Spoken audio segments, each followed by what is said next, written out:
Life, that's what all the people say. You're riding high in April, shut down in May. I know I'm gonna change that tune. Et oui, parce que l'actualité, vous le savez, c'est le 3e anniversaire de la tragédie des attentats de Paris, qui ont fait 130 morts, 350 blessés. Bonjour Brigitte Fanny. Pour bon nombre de survivants, il faut encore faire aujourd'hui face au stress post-traumatique survenu bien sûr après ces attentats. Il se trouve qu'une rescapée du Bataclan, elle a choisi d'exprimer, de raconter ce qu'elle vit dans une bande dessinée. Oui, effectivement, parce que ce syndrome de stress post-traumatique peut survenir après un attentat, bien sûr, mais aussi après une catastrophe naturelle, un accident, un viol, enfin à chaque fois que... il peut être déclenché à chaque fois finalement qu'on est confronté au risque brutal de mourir. Et au moment des attentats du Bataclan et des attentats de Paris d'une façon générale, d'abord il y a eu un nombre de victimes incroyable. Rien qu'au Bataclan, il y avait 1500 personnes et les secours psychologiques n'ont pas pu forcément faire face à ce nombre très important de personnes. Et puis aussi parmi les rescapés, beaucoup d'entre eux qui n'étaient pas blessés physiquement n'ont pas forcément accepté l'idée de souffrir d'une blessure psychique, parce qu'il faut accepter aussi ce processus. Et c'est ce que raconte ce témoin, cette rescapée dans une bande dessinée, parce qu'elle est dessinatrice, illustratrice, et elle a raconté ce processus par lequel finalement elle finit par découvrir et accepter qu'elle souffre de ce syndrome de stress post-traumatique. Alors c'est un trouble anxieux, avec tout un tas de symptômes qu'aujourd'hui on connaît bien, et le fait pour elle d'avoir dessiné une bande dessinée lui a apporté évidemment énormément. On regarde.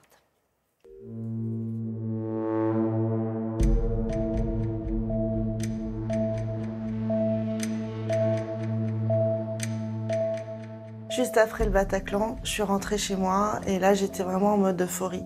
J'avais l'impression d'être la femme la plus heureuse du monde, d'être sortie vivante du calvaire. Donc ça a été quelque chose un sentiment très très puissant. Quelques jours plus tard, ça s'est atténué et quand je suis passée dans le métro, il y avait des travaux avec des marteaux-piqueurs. Ça m'a rappelé les tirs de Kalachnikov. Et c'est là que j'ai compris que en fait, c'était déjà un symptôme de stress post-traumatique. Dans la rue, mon cerveau doit analyser le bruit, d'où il vient, qui fait quoi, en permanence. Et ça, c'est très très fatigant pour le cerveau. J'avais des cauchemars où j'avais une jambe en sang, j'étais prise en otage, je voyais des scènes de fusillade en pleine rue, je voyais beaucoup de sang, voilà.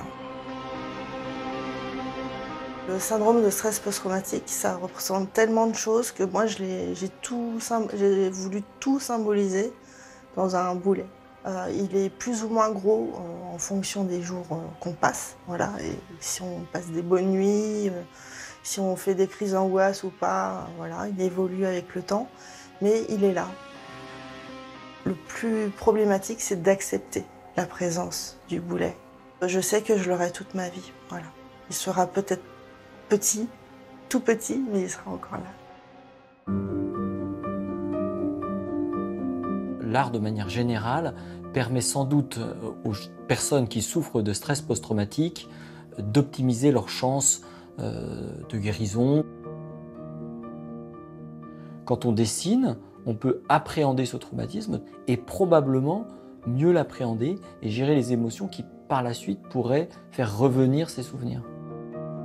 La BD a été pour moi extrêmement thérapeutique. Donc pour moi, c'était un exutoire.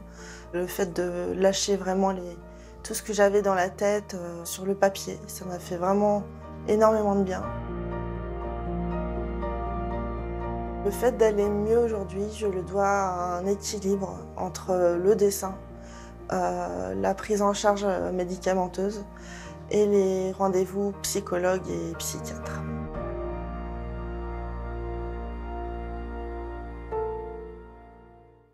Oui, parce qu'il y a différents genres de traitements, Brigitte Fanny. Alors, parmi les traitements originaux, en dehors évidemment des prises en charge antidépresseurs, anxiolytiques, psychothérapie, etc., il y a une initiative très originale qui a été faite par une équipe de médecins, de chercheurs et d'instructeurs de plongée qui a emmené en Guadeloupe 36 rescapés du Bataclan victimes de stress post-traumatique. Et là, on les a initiés pendant 2 semaines à la plongée sous-marine avec des techniques de relaxation dans l'eau.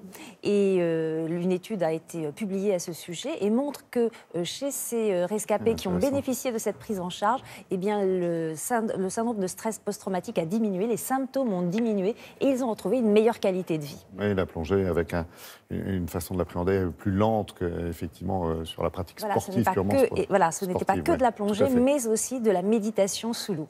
Alors, et je vous conseille le livre, oui. bien sûr, la BD de Catherine Bertrand, Chronique d'une survivante, aux éditions de La Martinière. Merci beaucoup, Brigitte Fanny.